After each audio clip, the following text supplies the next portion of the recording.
జై శ్రీరామ్. ప్రతి నెల కూడా మనకు పౌర్ణమి అత్యంత విశేషమైనటువంటి తిథి పర్వదినం. ఆ రోజున మనం చేసేటటువంటి భగవన్నామము కొన్ని కోట్ల రెట్లు అధిక ఫలితాన్ని మనకిస్తుంది. ఏమండి, కాబట్టి మనము కాశీ విశ్వనాథాయ నమః అనే నామ జపాన్ని పౌర్ణమి రోజు అత్యంత భక్తితో కనీసం 1000 సార్లు చేసేటందుకు ప్రయత్నించండి. అన్ని కష్టాలు సమస్యలు అన్నీ కూడా తొలగిపోతాయి. భవిష్యత్తులో ఎటువంటి ఆపదలు దగ్గరికి రావు. చాలా విశేషమైనటువంటి రోజు. మనకు అష్టాదశ పురాణాలు పౌర్ణమి మహిమను అద్భుతంగా తెలియజేస్తున్నాయి. మనకు బ్రహ్మపురాణం ఏ విధంగా తెలియజేస్తుందో పౌర్ణమి మహిమను మీకు తెలియజేస్తాను నేను. పౌర్ణమాస్యాం కృతం స్నానం సర్వపాప ప్రణాశనం దేవతానాం ప్రియం నిత్యం పుణ్యదం మంగళప్రదం. పౌర్ణమి రోజున పవిత్రమైన నదులలో కానీ ఇంటి వద్ద కానీ శుచిగా స్నానం చేసిన శరీర శుద్ధి మాత్రమే కాదు, మనస్సులోని కలుషిత భావనలు కూడా తొలగిపోతాయి.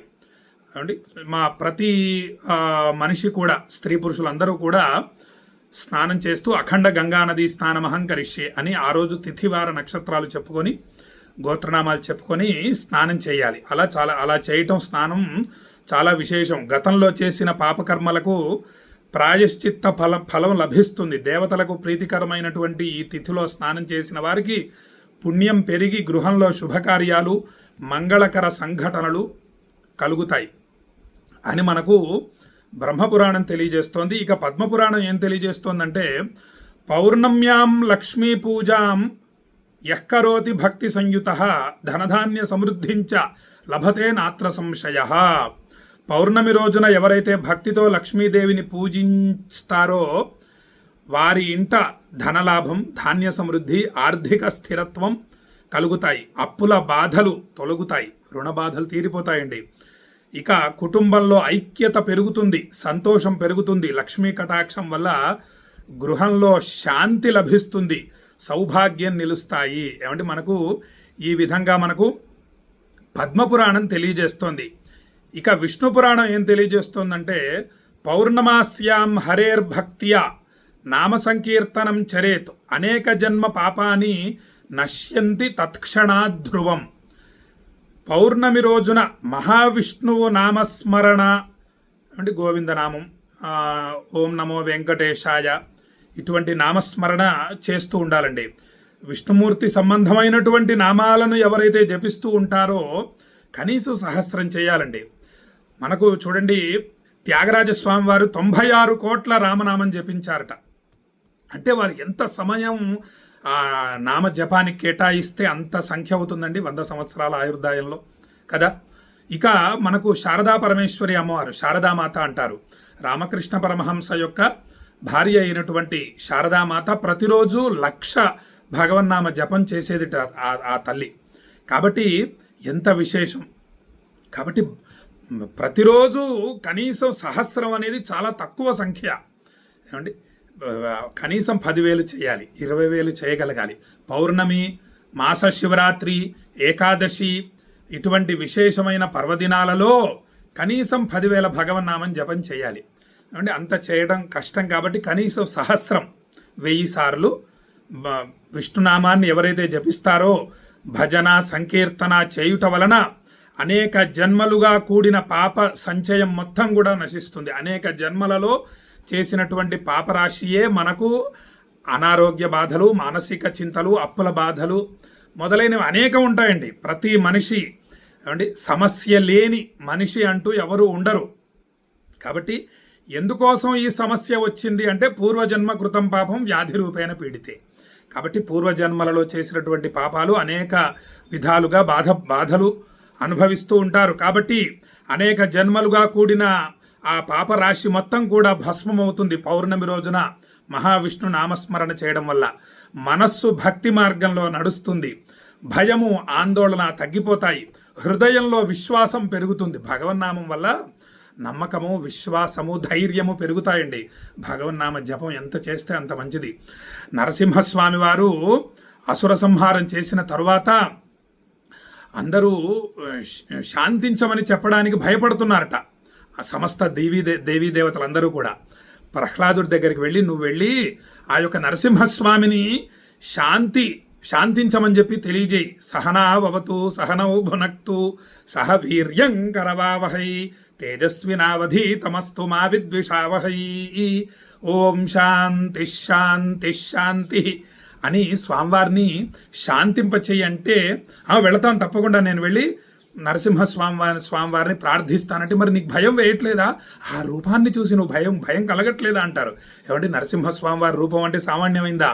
ఏమంటే సింహం కదా, సింహముఖం స్వామివారి ఉగ్ర రూపం కదా.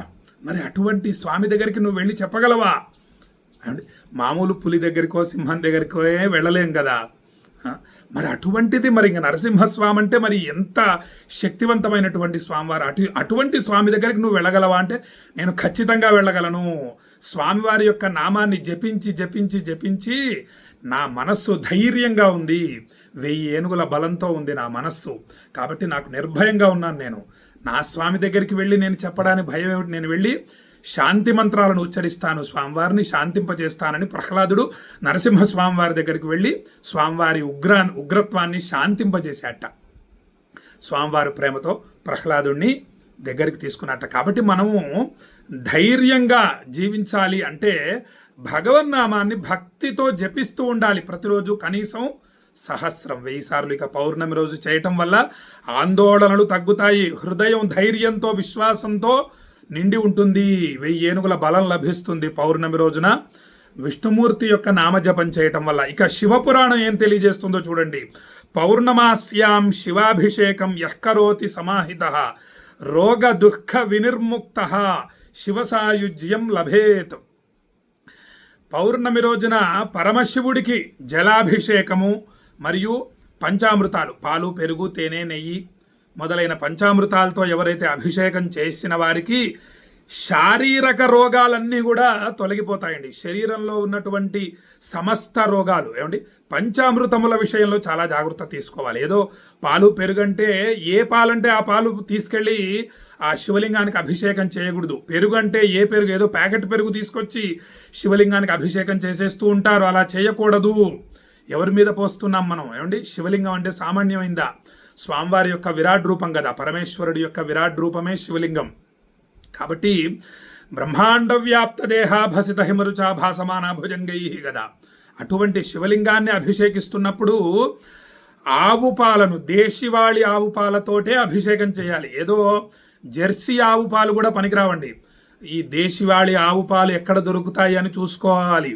ఆ ఆవు పాలను తీసుకొచ్చుకొని చక్కగా కాచి తోడు వేయాలి. ఆ పెరిగే అభిషేకం చేయాలి మరుసటి రోజు. ఇక ఆవు పాలు, పచ్చి పాలతో అభిషేకం చేయాలి. పాలు పెరుగు నెయ్యి, ఆవు నెయ్యి, దేశీవాళి ఆవు నెయ్యితోటే అభిషేకం చేయాలి. ఇక పంచదార విషయంలో జాగ్రత్త తీసుకోవాలి. ఇవన్నిటి విషయంలోనూ జాగ్రత్తలు తేనె, ఏ తేనె అంటే ఆ తేనె తీసుకొచ్చి శివలింగానికి అభిషేకం చేసేయకూడదు. అది స్వచ్ఛమైనదా కాదా అని చూసుకోవాలి. అటువంటి పంచామృతములతో పౌర్ణమి రోజు ఎవరైతే అభిషేకం చేస్తారో వారికి శరీరంలో ఉన్నటువంటి సమస్త అనారోగ్య బాధలు కూడా భస్మమైపోతాయి. మనస్సులోని చింతలన్నీ కూడా తొలగిపోతాయి. మనస్సుకి మానసిక క్షోభలన్నీ కూడా తొలగిపోతాయి. శివ కృపతో ధైర్యం లభిస్తుంది, ఓర్పు లభిస్తుంది, ఆత్మబలం పెరుగుతుంది అని మనకు శివపురాణం తెలియజేస్తోంది. ఇక భాగవత పురాణం ఏం చెబుతోందో చూడండి. పౌర్ణమ్యాం కృష్ణ పూజాం యఃకరోతి ప్రేమ తత్పరః భక్తి ముక్తించ లభతే గోలోకం సగచ్చతి. కృష్ణ స్మరణ చాలా విశేషం అండి. మనం ప్రతిరోజు భగవద్గీత ఒక శ్లోకం పారాయణ చేస్తూ శ్రీకృష్ణ పరమాత్మను స్మరిస్తున్నాం. మన అదృష్టం. శ్రీకృష్ణ పరమాత్మనే నమః అనే ప్రారంభంలో ఉంటుంది. మొత్తం కృష్ణుడు తెలియజేసిన భగవద్గీత శ్లోకాన్ని అర్థాన్ని చదివిన తర్వాత క్రింద జై శ్రీకృష్ణ అనేటటువంటి నామం ఉచ్చరిస్తున్నాం భక్తితో. కాబట్టి ఎంత విశేషమో చూడండి. పౌర్ణమి రోజున ప్రేమతో శ్రీకృష్ణుడిని పూజించిన వారికి భక్తి పెరుగుతుంది, హృదయంలో ప్రేమ పెరుగుతుంది, కరుణ పెరుగుతుంది, ఆనందం నిండిపోతుంది.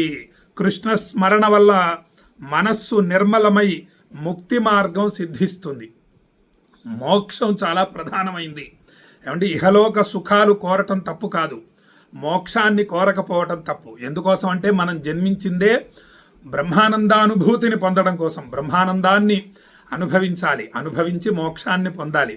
కాబట్టి ఆ మోక్షం అనేది కృష్ణస్మరణ, కృష్ణనామాన్ని హరే కృష్ణ కృష్ణ కృష్ణ హరే హరే, హరే రామ రామ రామ హరే హరే అనేటటువంటి నామ జపం పౌర్ణమి రోజు కనీసం 16 మాలలు చేయాలి. ఏమండి, హరే కృష్ణ మంత్రం ప్రతిరోజు 16 మాలలు చేస్తూ ఉంటారు ఇస్కాన్ వాళ్ళు. చేయండి అని ప్రేరేపిస్తూ ఉంటారు. భగవద్గీత పుస్తకాలను పంచుతూ ఉంటారు. కాబట్టి అటువంటి కృష్ణనామాన్ని వాళ్ళు 16 మాలలు ప్రతిరోజు చేస్తారండి, కృష్ణ మంత్రాన్ని. మనం పౌర్ణమి రోజు ఒక్కరోజన్నా కనీసం మనం 16 మాలలు జపిద్దాం. హరే కృష్ణ కృష్ణ కృష్ణ హరే హరే, హరే రామ రామ రామ హరే హరే అని మనకు ఎవరు చెప్తున్నారు? భాగవత పురాణం చెప్పిన విషయాన్ని మీకు తెలియజేశాను. ఇక నారద పురాణం ఏం తెలియజేస్తుందో చూడండి. పౌర్ణమాస్యాం హరేర్నామ యః పఠేత్ భక్తి సంయుత తస్య పుణ్య ఫలం వక్తుం నశక్యం కేనచిద్భువి. పౌర్ణమి రోజున భగవన్నామ జపం చేసిన వారికి లభించే పుణ్యం అశేషం, అనంతం.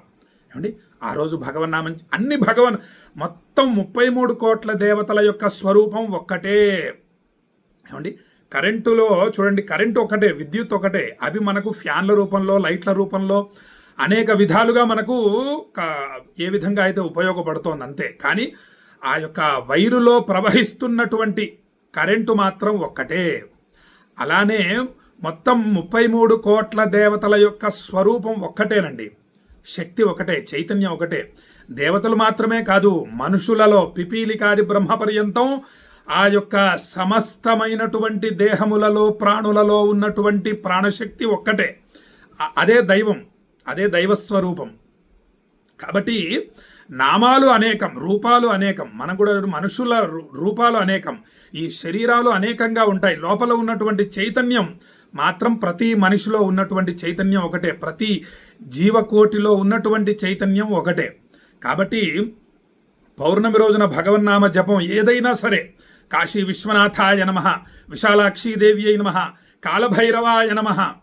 ఇప్పుడు రేపు కామాక్షి అమ్మవారికి అభిషేకం చేస్తున్నాం కాబట్టి కామాక్షీదేవ్యై నమః అనే నామాన్ని ఒక 1000 సార్లు, ఏకాంబరేశ్వర స్వామినే నమః అనే నామాన్ని ఒక 1000 సార్లు, ప్రతి ఉదయం 5 గంటలకు లేచింది మొదలుకొని రాత్రి 10 వరకు పడుకునే లోపు మనస్సులో భగవన్నామం జపిస్తూనే ఉండాలి. పౌర్ణమి రోజు ఏ పని చేస్తున్నా, ఆఫీసులో ఉన్నా, ఇంట్లో ఉన్నా, వంట చేస్తున్నా, భోజనం చేస్తున్నా, ఏమండి టీవీలు, సెల్ ఫోన్లు చూస్తూ భోజనం చేయకూడదు.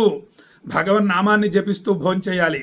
ముద్దకు గోవిందనామం జపం చేస్తూ భోజనం చేయాలి. అసలైతే గోవిందా గోవింద అనే నామ జపాన్ని చేస్తూ భోజనం చేయాలి. టీవీలు, సెల్ ఫోన్లు చూస్తూ భోజనం చేయకూడదు. దాన్ని పూర్తిగా వర్ణించుట సాధ్యం కాదు.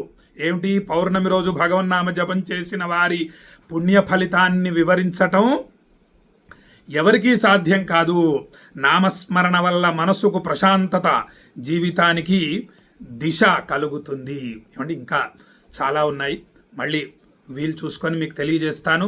ఈ అద్భుతమైన విషయాన్ని మీ బంధుమిత్రులందరికీ షేర్ చేయండి. 9951499444 అనే నెంబర్కి మీ గోత్రనామాలు, చిరునామా పంపించండి. రేపు కామాక్షి అమ్మవారికి అభిషేకము మరియు ఏకాంబరేశ్వర స్వామికి బిల్వదళార్చన చేస్తున్నాము కంచిలో. ఈ అద్భుతమైన అవకాశాన్ని వినియోగించుకోండి. కేవలం 516 నామమాత్రపు దక్షిణ మాత్రమే ఉంటుంది. ఈ పూజలు చేయించుకోవడం వల్ల మీకు ఉండేటటువంటి సమస్త దోషాలు, గ్రహబాధలు, అనేక జన్మలలో చేసినటువంటి పాపరాశి మొత్తం కూడా భస్మం అయిపోతుంది. ఇష్టకామ్యార్థ సిద్ధి కలుగుతుంది. మనస్సులోని కోరికలన్నీ కూడా కామాక్షి అమ్మవారు, ఏకాంబరేశ్వర స్వామివారు నెరవేరుస్తారు. మీరు వెళ్ళి చేయించుకోలేరు. పౌర్ణమి శుక్రవారం రేపు సామాన్యమైనటువంటి రోజు కాదు. కాబట్టి ఈ అద్భుతమైన అవకాశం వినియోగించుకోండి.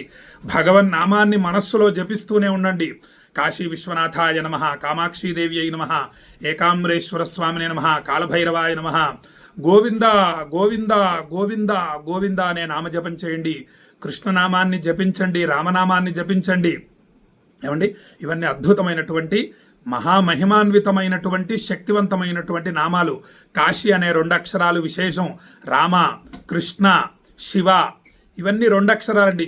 చాలా తొందరగా సహస్రం జపం పూర్తయిపోతుంది.